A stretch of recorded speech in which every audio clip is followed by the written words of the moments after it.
રજૂ કર્યું, એક તમે રજૂ કર્યું. મેં વિચાર્યું આ માંગતા હું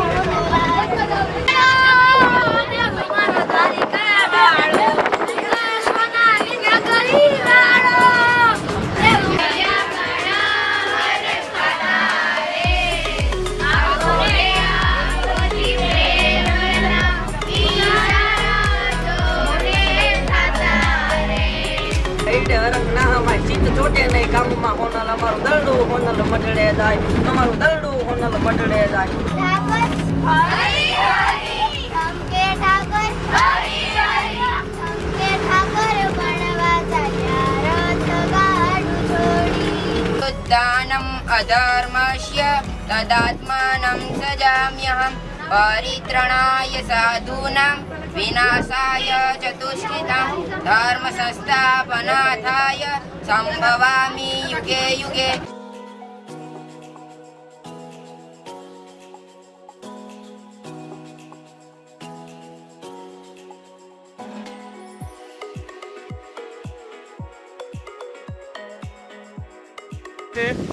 અવાજ કર્યા વગર સાંભળવાનું છે અને જોવાનું છે. બધા અહીંયા આવ્યા છો એ ભારતનું ભવિષ્ય છે કે આમાંથી કોઈ એન્જિનિયર થશે, કોઈ ડૉક્ટર થશે, કોઈ પોલીસ થશે, સારી પોસ્ટ ઉપર જશે, કોઈ ગૃહિણી થશે, કોઈ બિઝનેસ કરશે. આ બધું ચલાવવા માટે આપણું જે શરીર છે એ સક્ષમ હોવું જોઈએ. તો સક્ષમ રાખવા માટે શું કરવું જોઈએ? તો કુદરતે આપેલા પદાર્થો, શાકભાજી છે, અનાજ છે, કઠોળ છે, આ બધું આપણે આરોગતા હોઈએ છીએ. અને એ વર્તમાન સમયમાં જે ઝેર યુક્ત એટલે ઝેર વાળું ને રસાયણ વાળું જે આપણે ખાઈ રહ્યા છીએ, આપણા પરિવારમાં જે ખવાય છે એ ભયંકર નુકસાની સર્જવાની છે, એને પહોંચી વળવા માટે ફરીને આપણે પ્રકૃતિની તરફ જવાનું છે, પ્રકૃતિના વિજ્ઞાનને ઓળખવાનું છે. એટલે અહીંયા છેલ્લા 1999 થી પાણીનું કામ છે, પ્રકૃતિનું કામ છે અને ખેતીનું કામ થઈ રહ્યું છે. તેને આપણે ગાયનું કામ થાય છે, એને આપણે પ્રત્યક્ષ જોવાનું છે કે આપણે કેવી રીતે થઈ શકે ને આપણા જીવનમાં એને વધારે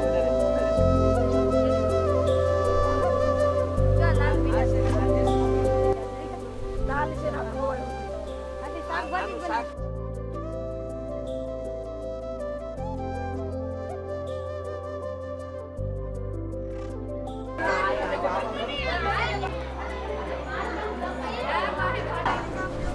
આજના જે તમારા સમર કેમ્પ ના આયોજનમાં આજના દિવસે અહીંયા ગીર ગોપી ફાર્મ ખાતે આપ સૌ પધાર્યા છો અને ખેતીનું ઉત્પાદન છે પ્રાકૃતિક એટલે કુદરત આપને આપે છે.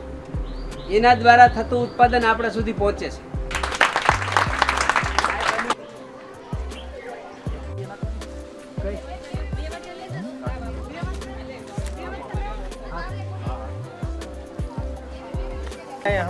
તો ચાઇનીઝ કોલ તકતી પાન ઘણા ખરા એવા વિદ્યાર્થીઓ છે જે ઘરે જઈને પણ ખેતી કરતા હશે. કરે છે કોઈ? કેટલા ખેતી કરે છે? હાથ ઊંચો કરો છે. એને એટલી ખબર પડે છે કે સરપંચે જે વાત કરી છે કે કેમિકલ છે એ આપણું શરીર એક્સેપ્ટ નથી કરતું, તો બને ત્યાં સુધી કેમિકલ વાળી વસ્તુ ખાવાનું ટાળો અને કુદરતી વસ્તુ જેમ કે આપણે સરપંચના ફાર્મે ઘરે ગયા હતા ત્યાં આપણે જોયેલા છે ભીંડા છે, ગલકા છે, ગુવાર છે, રીંગણા છે, જે પ્રાકૃતિક છે, જે બિન રાસાયણિક છે કે જેની ઉપર ક્યારેય દવાનો છિડકાવ કરવામાં નથી આવ્યો. અને જે ધૂળ છે એ ધૂળ પણ એવી એણે સેટિસ્ફાઈડ કરેલી ધૂળ છે કે જેની અંદર કોઈ પણ જાતનું દવા કે કેમિકલ નથી. એ અમારો ધક્કો ફેલ નથી ગયો ને? સરસ. આપણા માટે જે વ્યવસ્થા કરી તમને કેવી લાગી? સરસ કે ખૂબ સરસ?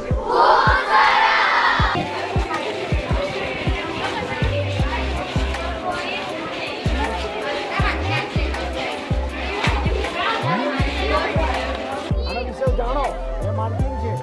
આ જે બધા છે ને આ ઘોડાઓ નીકળેલા છે, બરોબર? એના ઘસારો છે, બરોબર? હા, યુઝ કર્યું હોય ને ઘોડા અંદર નાખે પછી ઘોડો આમ જાય છે, બરોબર?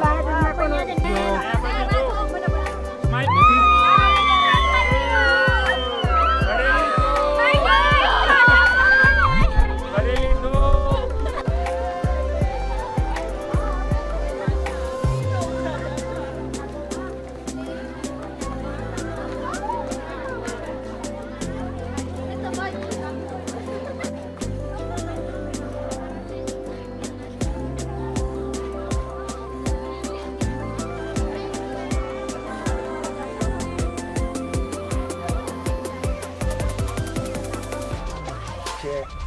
સરકારશ્રીનો જે એસટીસી પ્રોજેક્ટ છે તે એમાં તમારો સર્વાંગી વિકાસ થાય, તમારો બૌદ્ધિક શક્તિનો વિકાસ થાય, તમારો શારીરિક શક્તિનો વિકાસ થાય, તમારો સર્વાંગી વિકાસ દરેક પ્રકારનો મલ્ટી ડાયમેન્શન વિકાસ થાય, તમારો માઇન્ડ ડેવલપ થાય, તમારો ફિઝિકલ ડેવલપ થાય, તમારી વૈચારિક શક્તિ બીજા બાળકો કરતાં સારી હોય, એના માટે આ પ્રોજેક્ટ ચાલે છે.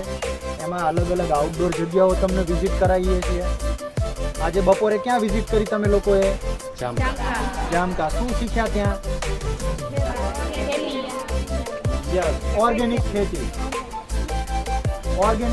શીખ્યા. જ્યારે સમય નથી લેતા તમારો, પણ તમે આ બધી વસ્તુઓને જુઓ, જાણો, માણો અને એમાંથી કંઈક નવું શીખો.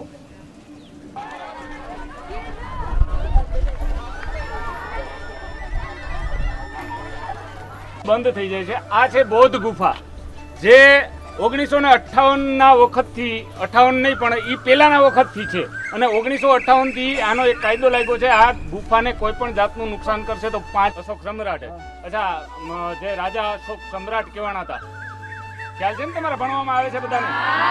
અશોક સમ્રાટ દ્વારા આ બૌદ્ધ ગુફા બનાવવામાં આવેલી છે. બરોબર. અત્યારે બંધ થઈ ગઈ છે. ભવિષ્યમાં પાછો આપણો સમર કેમ્પ થાય તો સવારનું આયોજન કરશું તો બધું જોશું. બરોબર.